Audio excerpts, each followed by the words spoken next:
winner that was disqualified. But it had no bearing on the payouts that day. And that was because a horse, and I forget the horse's name, but there was a horse that received a post-race positive for a performance-enhancing drug.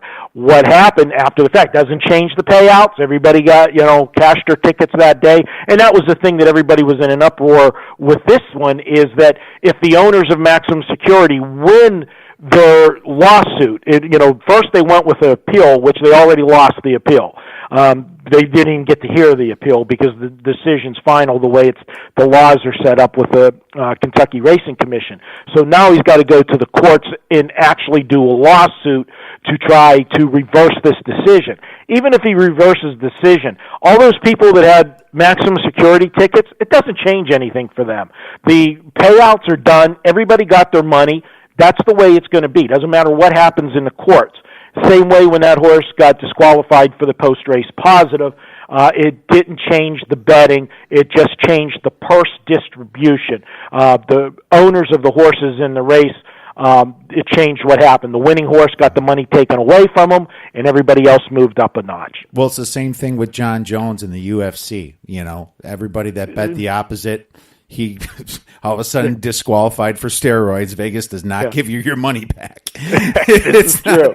Not the way it works. So, I think a lot of people on his next bout actually bet on him, just assuming he's doing steroids and just want to win their bet. And don't care if he gets disqualified. But I was wondering what Maximum Security in the West's, what their case is on him, because every single podcast and horse racing person that I've talked to say that it was the correct call. What's he basing his objection on? I don't understand how he can win this. Yeah, I don't understand how he can win it either, and to me it just makes it bad for racing. Does it suck? Yeah, it was a $3 million purse, so he's looking at 1.5, 1.6, for his share. It's definitely, disheartening, but it's part of the game. Anybody that's been in horse racing for a long period of time, and we've all had horses taken down. We don't like it. I can tell you I had a horse taken down for me in a harness racing, and it's probably the only time you're going to hear this was the reason for the disqualification. My horse was sitting in a hole behind another horse, and the field got a little tightly bunched. And in harness racing, with the sulky there, it makes maneuvering around a lot more difficult.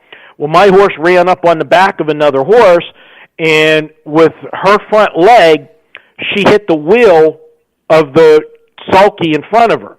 Now, for any other horse that would have done that would have knocked the horse off stride. The horse would have either went down, made a break, whatever, would have been out of the race.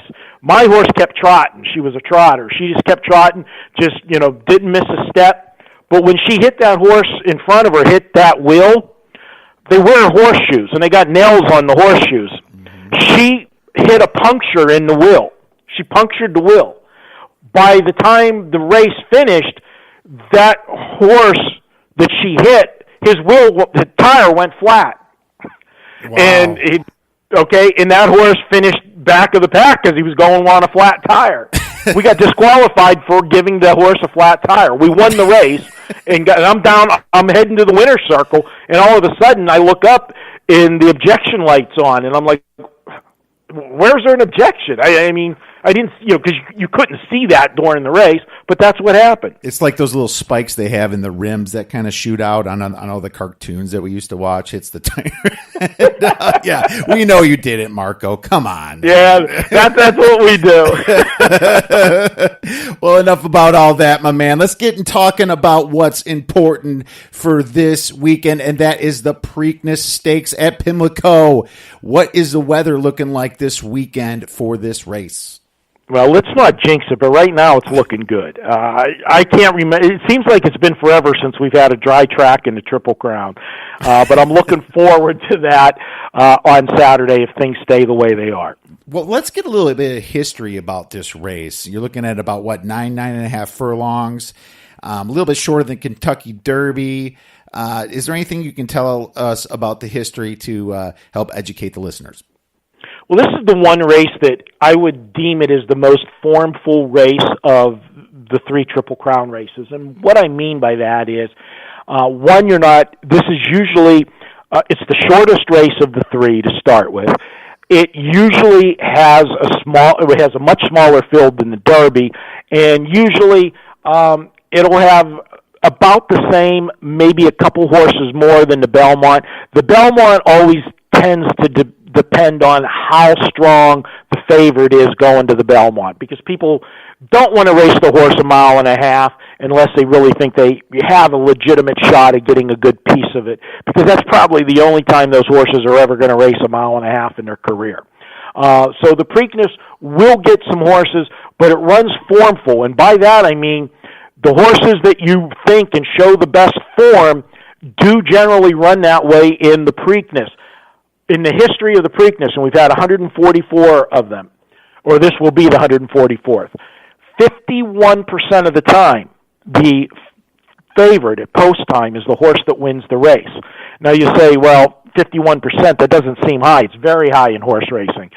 Generally, favorites in horse racing are under 40%, 34 to 37, 38%. 51% win rate is huge for this race. It's a race that, because we talk so much about the post positions and how there's certain post positions that are death sentences at the Derby, you don't have that as much here.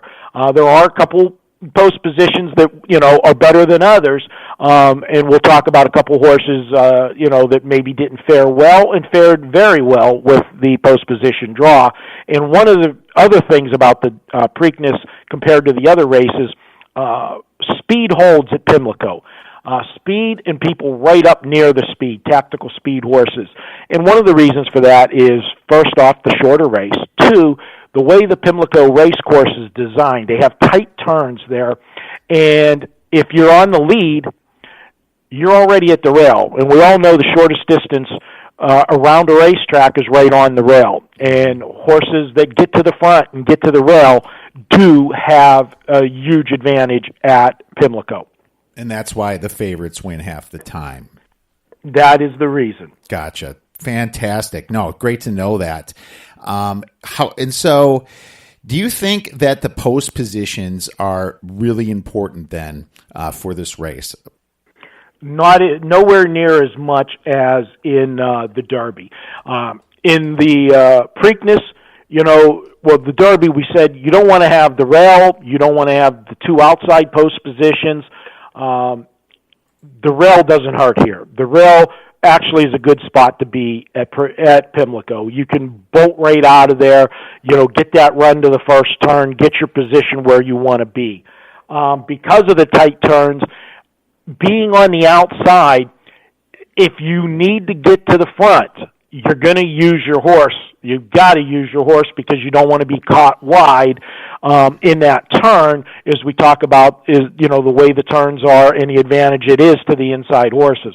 So definitely another twist of fate is a horse that coming in here was one of the, as we like to term, a new shooter. When you get people that raced in the Preakness that didn't race in the Derby, they call them new shooters. And this was one of the most talented of the new shooters for the Preakness. Post position 12, not the best spot for him. And now I got to reevaluate how much I want to use another twist of fate because of the post position draw. Win. A horse that races from way back, drawing the 13th post position. I expect him to do just do a left-hand turn out of the gate, try to get to the rail as quick as possible. But if he's coming from 13th, this is going to be, again, he's going to run into too much trouble and going to compromise his position. Now, I will say this much. They did put blinkers on him for this race. I can tell you from my experiences, when my trainer would put blinkers on one of my horses, the reason for that is we wanted to get the horse fired up. We wanted to get the horse to be forwardly placed, be more into the race, up on the bit, involved early. So with that equipment change, I'm expecting them trying to get him out of the gate and have him sitting in mid-pack instead of at the back of the pack in this race. Until they race with it, you don't know how it's going to react. Yes, they'll train the horse in it and everything, but you've got to understand that when you're training a horse, it is totally different than being in a race. Generally, when you train, you're out there with one other horse, maybe two, and you train, in a set. And when you come down the lane, you're not trying to blow by the other horse because you want the horse to race to the wire and maybe nudge up, but you don't want to hurt the spirit of the horse that's training with you, too, because that horse has races down the road, too. Might not be, a Preakness horse or a Triple Crown horse, but you don't want to break that horse's spirit. So you don't get the same intensity that you do in an actual race. So until they do it in a race, you don't know if the equipment change is good or bad. And unfortunately, the horses can't tell you what they want. I wish they could. It would save me a lot of money, because when the vet comes in and says, you know what, I think the horse's left knee is off. Well, you know what happens? We inject the left knee, and 2 weeks later, when the horse isn't better, he goes, you know what, I guess I was wrong. It's the right knee. Oh, does that mean I get the right knee injected for free? No, he's injecting the right knee and sending me 2 bills. So sounds like you've been there before. Yeah, I've been there many times. Oh, man. So, yeah, a horse whisperer definitely would help out for all these races, I think. And so it looks like win-win-win, and another twist of fate got the worst post positions. Who's got the best post positions in this race? Well, I'll tell you, I like the post position. War Will drew the rail again. Now, you saw that was the kiss of death at the Derby, but he did catch a break in the Derby because of the double scratch. When the field got down to 19 horses, they moved the horses. He still was the inside horse, but they moved him from post position 1 to post position 2.